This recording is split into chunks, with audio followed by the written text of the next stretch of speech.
Once you're in the app, select the trade icon. Then in the toolbox section, you're going to scroll down and select recurring investment.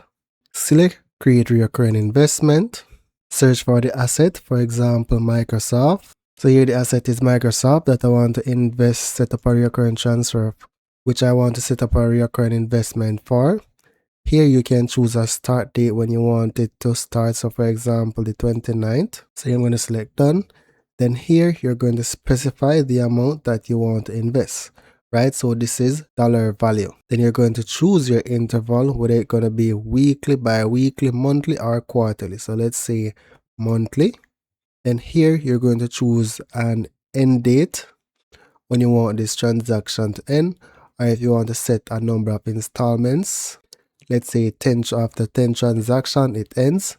You can do that. Or if you don't want it to end, you can just select no end date and then select continue. Review the recurring investment and then select save investment.